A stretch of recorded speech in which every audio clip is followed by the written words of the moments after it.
नमस्कार मित्रांनो, MD trading चॅनलमध्ये आपलं स्वागत आहे। घरकुल योजनेसाठी अत्यंत महत्त्वाचं कागदपत्र लागतं ते म्हणजे जॉब कार्ड।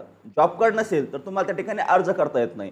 आता जॉब कार्ड ज्यांचं रजिस्ट्रेशन केलेलं आहे, रोजगार हमी योजनेअंतर्गत ज्यांची नोंदणी झालेली आहे, त्यांचा जॉब नंबर कसा काढायचा, कसा मिळवायचा याचा याआधीच व्हिडिओ आपण अपलोड केलेला आहे। या नागरिकांसाठी त्या व्हिडिओच्या माध्यमातून तुम्ही जॉब कार्ड मिळवू शकता। अनेक जणांना आपली नोंदणी नसताना त्या ठिकाणी चेक करतात आणि जॉब कार्ड निघत नाही। ते जॉब कार्ड नंबर कसा मिळवायचा यासाठी आपण व्हिडिओ केला होता। त्या व्हिडिओमध्ये आपण नवीन जॉब कार्ड कसं काढायचं यासाठी माहिती नाही दिलेली। तर या व्हिडिओच्या माध्यमातून आपण नवीन जॉब कार्ड कसं मिळवायचं यासाठी माहिती घेतोय। जर तुमचा जॉब कार्ड नंबर ऑलरेडी तयार असेल किंवा तुमचा आधीच जर रजिस्ट्रेशन झालेलं असेल तर तुम्ही त्या पद्धतीने तुमचा जॉब कार्ड नंबर मिळवू शकताय। परंतु लक्षात घ्या, जर तुम्ही अद्यापपर्यंत जॉब कार्ड रोजगार हमी योजनेअंतर्गत नोंदणीच केलेली नसेल किंवा तुम्हाला नवीन नोंदणी करायची असेल तर जॉब कार्ड कसं काढायचं याची प्रक्रिया काय आहे याची माहिती या व्हिडिओच्या माध्यमातून जाणून घेणार आहोत। तत्पूर्वी जर आपण चॅनलवर पहिल्यांदा आलेला असाल तर चॅनलला सबस्क्राइब करायला विसरू नका, जेणेकरून येणारं असंच नवनवीन अपडेट आपल्यापर्यंत तात्काळ मिळत राहील। तर चला विलंब न करता जॉब कार्डसाठी जो काय अर्ज आहे तो त्या अर्जाच्या माध्यमातूनच आपण माहिती जाणून घेण्याचा प्रयत्न करू की हा अर्ज कशा पद्धतीने भरून द्यायचा, कुठे जमा करायचा आणि आपला जॉब कार्ड नंबर कसा मिळेल याची माहिती जाणून घेण्याचा प्रयत्न करूया। आता या ठिकाणी तुम्ही पाहू शकताय जे काय जॉब कार्डचा जो फॉर्म आहे तो फॉर्म या ठिकाणी आपण ओपन केलेला आहे। या फॉर्ममध्ये तुम्हाला हा जो काय फॉर्म आहे या फॉर्मची लिंक तुम्हाला डिस्क्रिप्शनमध्ये दिलेली आहे। त्या ठिकाणावर तुम्ही हा फॉर्म डाउनलोड करू शकता। डाउनलोड करून त्याचे प्रिंट करा। प्रिंट केल्यानंतर या फॉर्ममध्ये कुठे काय माहिती भरायची, कसा कुठे जमा करायचा याची माहिती आपण घेण्याचा प्रयत्न करू। आता या ठिकाणी तुम्हाला तुमचं गाव, ग्रामपंचायत, तालुका आणि जिल्हा विचारला जातो, ते प्रत्येक या ठिकाणी आपल्याला लिहायचे। त्यानंतर ग्रामसेवक किंवा सरपंच यांच्या नावाने हा आपल्याला अर्ज द्यायचा आहे। ग्रामपंचायत त्यानंतर जे काय आहे आता या ठिकाणी दिनांक आहे, दिनांक टाकायचा। त्यानंतर कुटुंब प्रमुखाचे नाव, अर्जदाराचे नाव आणि अर्जदाराचा पत्ता घराक्रम सहित असणं आवश्यक आहे। ते टाकल्यानंतर या ठिकाणी तुम्हाला खाली जे काय जात प्रवर्ग विचारला जातो तो जात प्रवर्ग तुम्ही कोणते ह्यात आहात त्याला आपल्याला या ठिकाणी राईट करायचा। अल्पसंख्याक आहात यस किंवा नाही, हो असाल तर होय करा, नसेल तर नाही करा। अल्पभूधारक शेतकरी आहात किंवा सीमांत शेतकरी आहात काय असेल ते या ठिकाणी आपल्याला निवडून घ्यायचे। त्यानंतर भूस्वतंत्र लाभार्थी आहात, यस ना होय किंवा नाही ते निवडून घ्यायचंय। त्यानंतर इंदिरा गांधी आवास योजनेचे लाभार्थी आहात का, असाल तर होय, नसेल तर नाही या ठिकाणी निवडायचंय। त्यानंतर आम आदमी विमा योजना लाभार्थी आहात का, असेल तर यस, नसेल तर नाही, काय असेल ते या ठिकाणी करा। राष्ट्रीय स्वास्थ्य विमा योजना लाभार्थी असाल तर यस, नसेल तर नाही। जर लाभार्थी असाल तुम्हाला या ठिकाणी तुमचा नंबर विचारला जातो, नंबर टाकायचा आहे। टीआरडी म्हणजे दारिद्र्य रेषेखालील कुटुंब आहात का, असेल तर यस, असल्यास त्याचा क्रमांक टाकणं आवश्यक, नसल्यास नाही करा, क्रमांक टाकण्याची आवश्यकता नाही।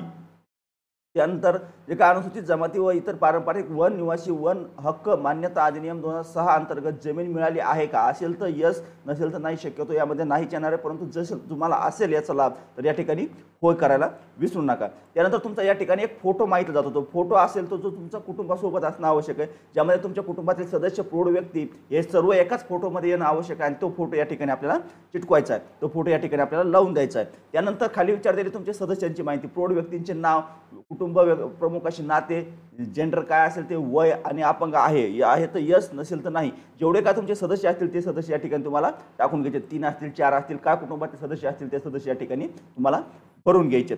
ते भरल्यानंतर त्यांचं जे काय माहिती विचारले ते नातं ते सर्व माहिती या ठिकाणी आपल्याला भरून द्यायची।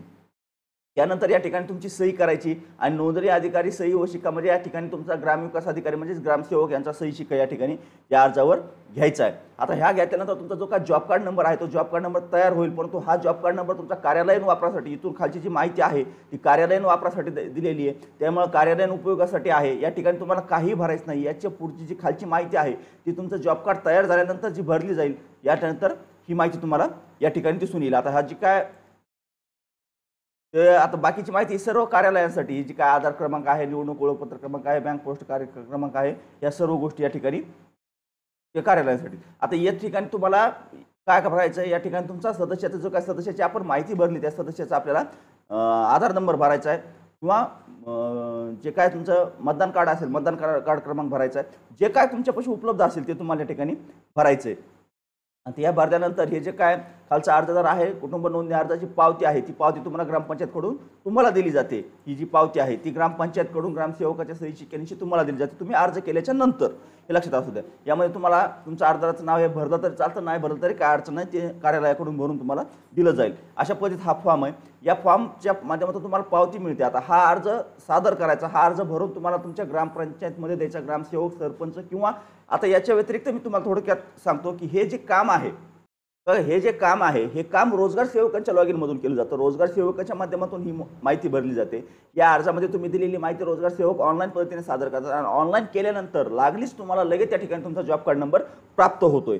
आता हे झालं रोजगार सेवकाच्या लॉग इनमधून. रोजगार सेवकांच्या लॉग इनमधून जर जॉब कार्ड काढायची प्रोसेस या ठिकाणी सांगायची ठरलं तर विनाकारण तुम्ही करू शकत नाही, कारण त्यासाठी तुमचा लॉग इन आयडी आणि पासवर्ड तुमच्याकडे असणं आवश्यक आहे. हे फक्त रोजगार सेवकाकडेच आहे, हे तुमच्याकडे नाही. त्यामुळे त्या पोर्टलच्या माध्यमातून फॉर्म कसा भरायचा याची माहिती सांगण्याचा या ठिकाणी आपण प्रयत्न करत नाही. परंतु जर काही रोजगार सेवकांनाच या हे जॉब कार्ड कसं तयार करायचं किंवा कशी माहिती भरायची याचीच आयडिया नसेल तर त्यांनी कमेंटच्या माध्यमातून विचारा. आपण दुसरा जो व्हिडिओ आहे तो नक्कीच रोजगार सेवकांच्या लॉग इनमधून जॉब कार्ड कसं काढायचं याचाच बनवू ठेवू. परंतु जर सर्वसामान्य नागरिकांना जॉब कार्ड मिळवायचं असेल, नवीन जॉब कार्ड हवा असेल तर या अर्जामध्ये विचारलेली माहिती सर्व भरायची. ही माहिती भरल्यानंतर ग्रामसेवक यांचा सही शिक्का घ्यायचा आणि रोजगार सेवक, ग्रामसेवक, ग्रामपंचायत या कोणत्याही ठिकाणी तुम्ही तुमचा अर्ज त्या ठिकाणी दाखल करायचा. त्यानंतर तुमचा जॉब कार्ड नंबर तुम्हाला नव्याने मिळून जाईल. आता लिस्टमध्ये तुम्ही जॉब कार्ड नंबर शोधता, तुम्ही ऑनलाईन पद्धतीने त्या ठिकाणी अप्लाय करू शकत नाही, हे तर तुम्हाला याआधीच आपण सांगितलेलं आहे. परंतु या पद्धतीने तुम्ही तुमचा जॉब कार्ड नंबर मिळवू शकता नव्याने. तोही तात्काळ देखील मिळवता येतो जर रोजगार सेवक यांच्या लॉग इनमधून तुम्ही फॉर्म भरला, फॉर्म फिलअप केला, जी भरलेली माहिती आहे ही माहिती त्यांच्याकडे दिली की त्यांच्याकडून तात्काळ देखील तुम्हाला जॉब नंबर मिळू शकतो. आता याच्या व्यतिरिक्त काही अडचणी असतील, जॉब कार्ड कसं काढायचं किंवा काय करायचं, नवीन जॉब कार्ड कसं मिळवायचं याची माहिती या व्हिडिओच्या माध्यमातून आपण घेतली. त्याची प्रक्रिया देखील आपण समजून घेतलेली आहे. त्यामध्ये अनिवार्य म्हणजे रोजगार सेवक यांच्या लॉग इनमधून तुम्ही तात्काळ देखील जॉब कार्ड मिळवू शकता. परंतु त्या लॉग इनमधून तुम्ही मिळवण्यासाठी तुम्ही स्वतः अर्ज करू शकत नाही, तुम्हाला त्यांच्याकडे अर्ज द्यावा लागेल. ते तुमचा अर्ज ऑनलाईन करतील आणि अर्ज ऑनलाईन केल्यानंतर तुम्हाला नव्याने एक जॉब कार्ड नंबर प्राप्त होईल. तो जॉब कार्ड नंबर तुम्ही यूज करू शकता किंवा वापरू शकता. याच्या व्यतिरिक्त काही अडचण असेल, काही समस्या असतील, काही आपल्याला आणखी याच्या व्यतिरिक्त काही विविध समस्या असतील, अडचणी असतील, कमेंटच्या माध्यमातून मांडण्याचा प्रयत्न करा किंवा चॅनलच्या माध्यमातून, व्हॉट्सअप ग्रुपच्या माध्यमातून कुठूनही आमच्याशी संपर्क करा. आम्ही आपल्याला नक्कीच मदत करण्याचा प्रयत्न करू. तर दिलेली माहिती जर आवडली असेल, महत्त्वाची वाटली असेल तर व्हिडिओला लाईक करायला विसरायचं नाही. चॅनलवर जर पहिल्यांदा आलेला असाल तर चॅनलला सबस्क्राईब करून ठेवा, जेणेकरून असंच नवनवीन अपडेट आपल्यापर्यंत तात्काळ मिळत राहील. तर चला, धन्यवाद. आजच्या व्हिडिओमध्ये एवढीच माहिती. भेटूया नेक्स्ट व्हिडिओमध्ये नेक्स्ट पॉईंट सोबत.